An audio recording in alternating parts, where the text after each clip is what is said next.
Everybody, Harmonica and Guitar Progress here. I thought I'd make a little video with no edits today, kind of like the last one, on this subject that is one of the biggest challenges for guitar players. It's one of the biggest hurdles because a lot of the times you're thinking about your hands doing two different jobs, which is unique to this instrument. Really, it's different than, for example, a piano player, right? So a lot of times your right hand here that may be holding the pick knows what it has to do, but your left hand isn't able to keep up when you're a pure beginner. So let's get into a few tips, and then we're going to look at specific chord changes as well. So the first thing would be this right here. This is my elbow. My elbow isn't resting on my leg. I'm sitting up. This is just an E minor here. I'm sitting up straight. I'm not slouched like this, even with the small body guitar. I'm sitting up straight like this, and my elbow is in a good position. The other thing is, since I'm playing the E minor and I want to strum all 6 strings, my thumb is adjusting appropriately. It's pointing up mostly towards the ceiling. It's not getting in the way. So the thumb positioning is everything. You could even have the thumb disappear and be, let me see, show you, and be kind of back like this. Okay, the next thing is that I'm on my fingertips. I'm playing on the very tips of my fingers, and my fingernails is almost up against the fretboard. The fingernails of my index and middle finger. So to play this, it's the open thickest string, index finger, 2nd fret, 5th string, middle finger underneath that, 2nd fret, 4th string. And then that's the G, B, and the high E ringing out open, right? That's our E minor, for example. Well, that's 3 things to keep in mind. Let's think about a certain chord change. Let's think about 2 chords that are reasonably won't challenge you very much. So how about this A? I'm trying to face the right angle. So see how I'm doing that? See how I'm making that look easy? So we're not going to focus much on the right hand today. I'm making it look easy. Why? Besides the fact that I've done this since 2017, been working on this. Well, notice that my hands aren't flying away from the fretboard. I'm not going like this. I'm getting all lost. I'm having trouble landing. I'm going just barely coming away from the fretboard.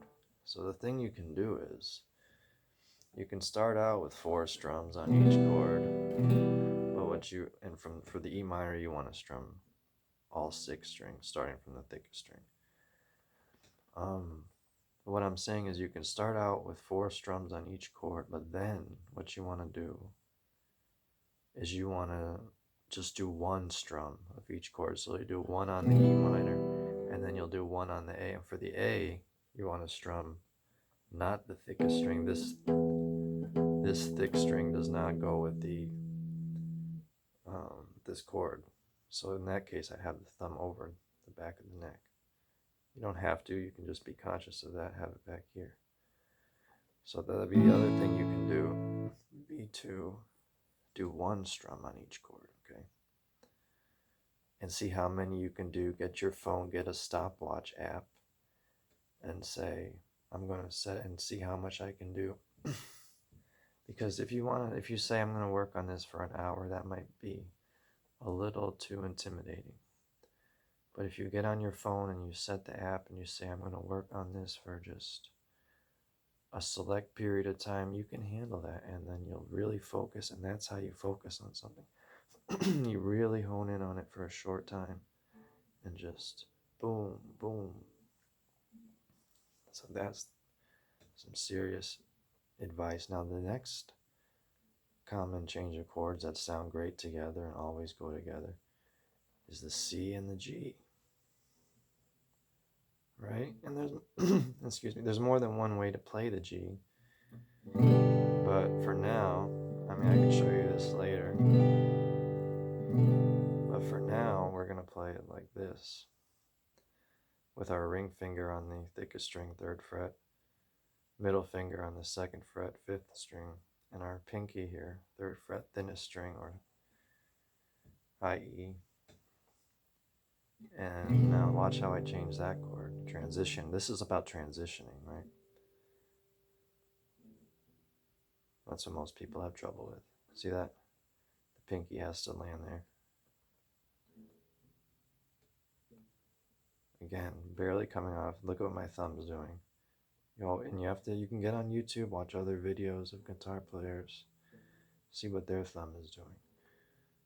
Or even if you have a real teacher, ask them what their thumb is doing, but look at what mine is doing. Right? Well, the other way of playing G would be with the middle finger.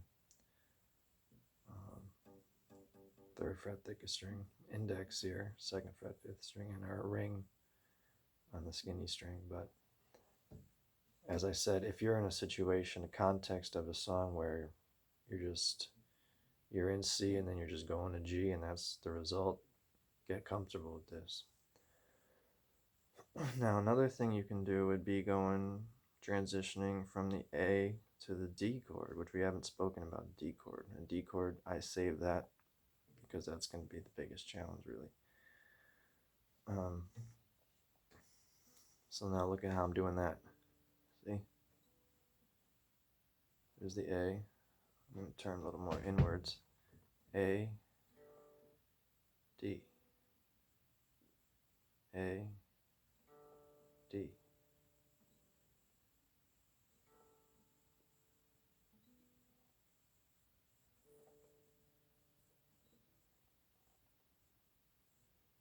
Now, see, you don't want to stop. I'm trying to get on the camera, fit on the screen.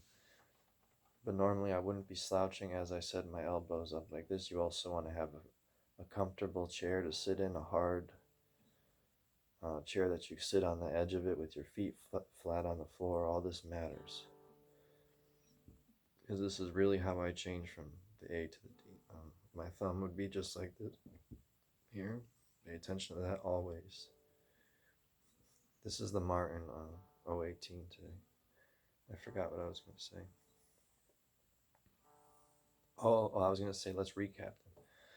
So again, my elbow is just kind of floating here. Not getting in the way. My posture is good. I'm playing with my thumb is in the appropriate position. There's times when my thumb is like this. And like for the D chord, the pinky is just kind of hanging here, really. It's out of the way. You can put it, some people I've seen them play like this. In that case, the thumb would be really on the back, right in the middle of the back of the neck. But a lot of times this is more accurate. That's kind of a personal preference, really. But I have seen a lot of people. There was a guy I was studying from at the beginning. He never did lessons, but he did a lot of Ramones covers. And I would always watch his acoustic covers and his electric covers. And I always noticed that he would always play the D chord like this. But no, and that guy stopped uploading.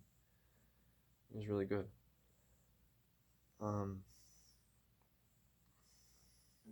Which chords are we doing? D.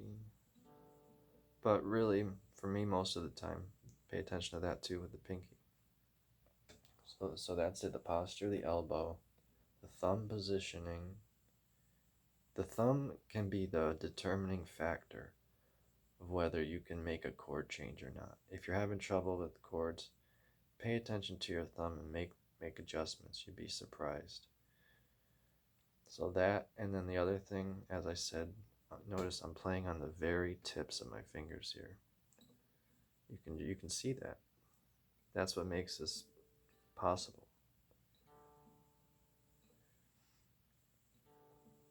And from the with the D chord, you're strumming 4, 3, 2, 1. And again, you want to make sure it sounds clear. And and I'm making it clear by being on the tips of my fingers. Did I explain the D chord? Well, my first finger, 2nd fret, 3rd string, middle finger, 2nd fret, thinnest string, ring finger, 3rd fret, B string, and I'm strumming 4, 3, 2, 1. My thumb is muting the thickest string rather, and it's my picking hand which has to be conscious of not playing the 5th string. But if you do, that's all right. It's really this booming string is not harmonious with the D chord. So, but really, you're aiming for 4, and if you hit 5, that's really not a bad problem, because your thumb is covering a lot of your problems, such as with the A chord. E minor, you don't have to worry about that, but you do want to strum all 6. So what you do is, you do the 4 strums, right? Just steady between chords. You don't want to worry about strumming. You don't worry about fancy strumming at all. You don't want to worry about trying to sing. You don't even really want to worry about a particular song, your favorite song. You notice I've used songs for a lot of basis for a lot of lessons. I didn't do that today. You don't think about songs when you're doing it. You don't think about a song. You don't think about I want to sing. None of that. You think about this and this only. So you do 4 strums first of each chord, steady. And then what you want to do is 1 strum on each chord, and do this for just a tight period of time, like a couple minutes, and set you on your phone, and make sure those changes are smooth, accurate, and sound good. 1 strum on each. And that is how you learn to change chords. Because you think about it, on this instrument, let's go like this just a minute. This is a unique instrument that each of our hands is doing such different things, and most people, I would say, that play are righties, right? We're right-handed people. So our dominant hand, our strong hand is here. This is our hand with the strength.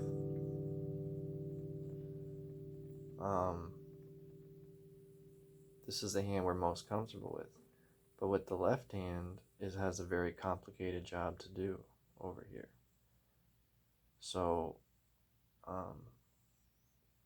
it's unique in the fact that with this instrument here, each hand has such dramatically different things it has to do.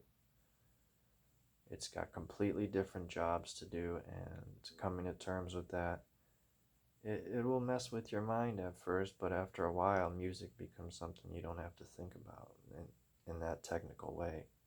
But at the beginning, you break it down in a technical way, and that's why I need a teacher. I was going to do the video tonight on the Golden Melody, the new Golden Melody versus the old Golden Melody. I've been meaning to do that, but I just wasn't in the mood for whatever reason. And I took that manual, that harmonica manual that I was showing in that Golden Melody video, and I've actually been using it. I've been playing that new Golden Melody, and I've been playing all those simple songs in that book, in that manual. I've been learning all of them on the harp, just a little bit in the morning before work. And there's songs such as Twinkle Twinkle Little Star, Jingle Bells, Ring Around the Rosie, Ba Ba Black Sheep, Twinkle Twinkle Little Star, When the Saints Go Marching In. It's got a little bit on scales, and then it's got a little bit of bonus riffs. It's just a very cool manual, and it's nice to add those songs. And I took a couple pictures of it, so I just look at the phone, and I've been working out those songs. So I haven't been neglecting the harp, even though it may appear that way. And I've also been playing with a metronome on the phone before work. Just putting a metronome on the phone app. But this thing with the timing yourself with the chords, you really don't even need a phone app. I mean, that should come built into your phone. Stopwatch should have that already. So here, just quick. But I really think I said a lot of what I wanted to say. I don't think I need to make one as long as yesterday. That was just because I had a lot to say, a couple stories to tell. If you want to see the last video, watch it from beginning to end. I had some good stories in there.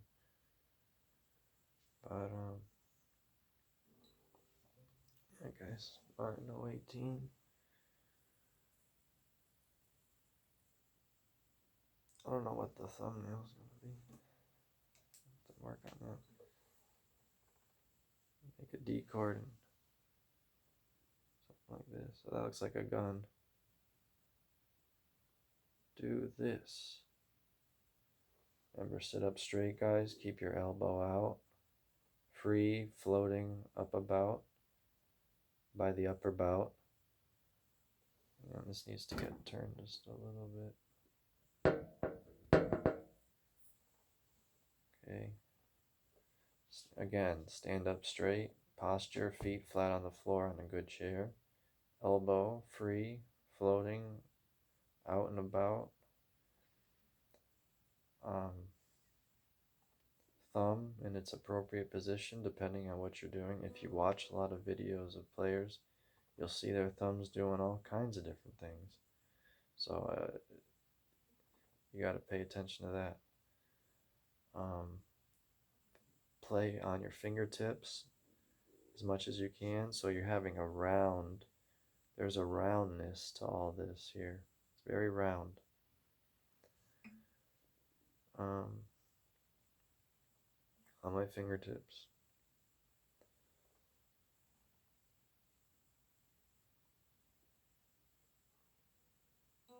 And anything else, I think I'd just be reiterating what I'm just trying to make the thumbnail while I'm doing this. Let's see. The chord changes I spoke about were the E minor, which is a very accessible chord.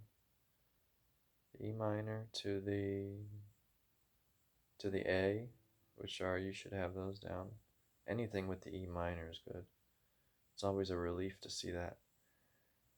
The E minor to the A, I make it look easy. Because it's a subtle thing. The E minor to the A, the C to the G, C to G, work on that.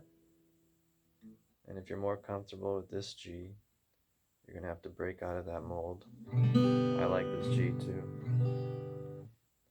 And then finally it was the D, A to D, right? And depending on what guitar I'm playing, I adjust my posture a little bit. These small bodies, this is very small guitar, generally speaking. I do tend to slouch in, lean in a little, and you don't want to do that. Especially when I'm filming, I'm trying to create a thumbnail or whatever. I'll lean in, but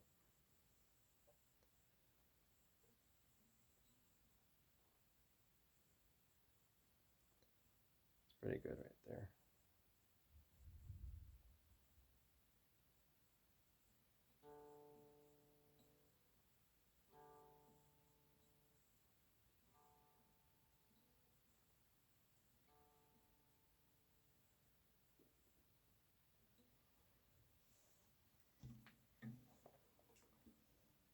Just a modified low oval.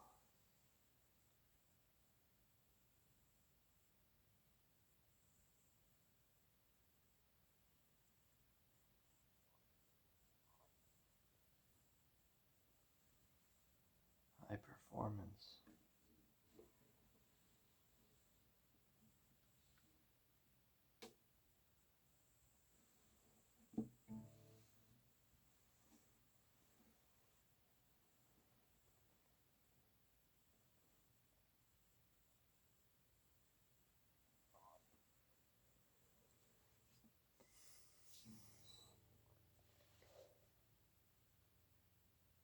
Alright, well, if you enjoyed this episode, like, comment, leave any questions down below. There won't be any videos for a little while, a couple days at least. But I'd like to hear from you. And maybe the next one will be new Honer Golden Melody versus old Golden Melody, unless something else comes up. Basically, the gist of it was that I had ordered one of these. I wanted the new Golden Melody and I wanted the old model that, replaced the new one that the new design Honer came out with. And I even called them and said, this place, Austin Bazaar. I said, is this going to be the old one or the new one? They said, well, we can't confirm that. And I took a chance on it and got two of the new ones. And the first one I did the live unboxing of was very unresponsive and not a great harp out of the box. And for whatever reason, I opened up the other one, which was identical, and started taking it to work and put it in the little mobile case. And immediately it plays great and it's very responsive and completely different feeling harp in terms of how easy it is to play. So I was going to do a play on words, because since I don't really own the old Golden Melody, I was going to do new Golden Melody versus old, because it's a little bit older since I opened it first. And I was just going to compare the two on camera, seeing one harp out of the box can't play, the other one is very responsive. I thought I would see how that is on camera, because they're identical, the same key, they're both brand new models, and they're both brand new in general. So when I get around to it, I'll do that. And I am enjoying these guitar videos as well. I hope you are too. I think that's it. I don't want to go on too much longer. I gotta close things out today.